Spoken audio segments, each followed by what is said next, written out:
দুদিন ধরে এই ভিডিওটা সবার সামনে প্রচুর পরিমাণে যাচ্ছে। আই গেস সবাই বুঝতে পারছেন এই ভিডিওটা কোন ভিডিও। এই ভিডিওটা সেই মুহূর্তের ভিডিও যখন তামিম ইকবাল অসুস্থ অবস্থায় হসপিটালে থাকে, দেন তার ওয়াইফ তাকে দেখার জন্য এইভাবে ছুটে চলে যাচ্ছিল। তো এই ভিডিওটা ভিডিও করে সাংবাদিকরা অনেকভাবে ভালোবাসার প্রকাশ করতেছে। এত বেশি ভালোবাসা, স্বামীর অসুস্থতা শোনার সঙ্গে সঙ্গে সে ঘরে থাকতে পারলো না, হ্যান ত্যান অনেক কিছু। ভাই, তারা সেলিব্রিটির জন্য এইটা হচ্ছে।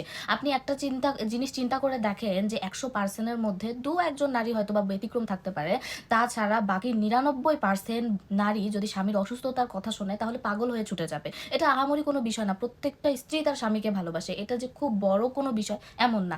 ইনফ্যাক্ট তার স্ত্রী যেভাবে ছুটে গেছে, এভাবে কিন্তু আরও অনেক ক্রিকেটার হসপিটালে ছুটে গেছে তাকে দেখার জন্য, কারণ উনি একজন সবার পছন্দের দেন প্রিয় মানুষ। এটা নিয়ে আহামরি মানে এমনভাবে পোস্ট করতেছে সাংবাদিকরা যে এত ভালোবাসার নিদর্শন, সে ছুটে চলে আসলো। আমার মনে হয় যে সাংবাদিকরা জিন্দিগিতে কখনো দেখে নাই কারো হাজব্যান্ড অসুস্থ থাকলে তার ওয়াইফ এভাবে ছুটে গিয়ে হসপিটালে দেখতে যায়। এটা আমার মনে হয় যে কখনো সাংবাদিকরা দেখে নাই। ভাই শোনেন, আপনাদেরকে বলি, আপনার যদি বাবা অসুস্থ হয় আপনার মাও এভাবে ছুটে আসবে, আপনি কখনো দেখে নাই। এটা নিয়ে আহামরি ভালোবাসার নিদর্শন আমি এখানে কিছু দেখতে পাচ্ছি না। খুব বেশি ভালোবাসার নিদর্শন এমন কিছু না। আমার হাজব্যান্ড যদি অসুস্থ হয় আমিও দৌড় মেরে যাবো, আপনার যদি বাবা অসুস্থ হয় আপনারও মা দৌড় মেরে যাবে। এটা সিম্পল, কমন। পৃথিবীর প্রত্যেকটা হাজব্যান্ডকেই প্রত্যেকটা ওয়াইফ ভালোবাসে, প্রত্যেকটা ওয়াইফকে প্রত্যেকটা হাজব্যান্ড ভালোবাসে।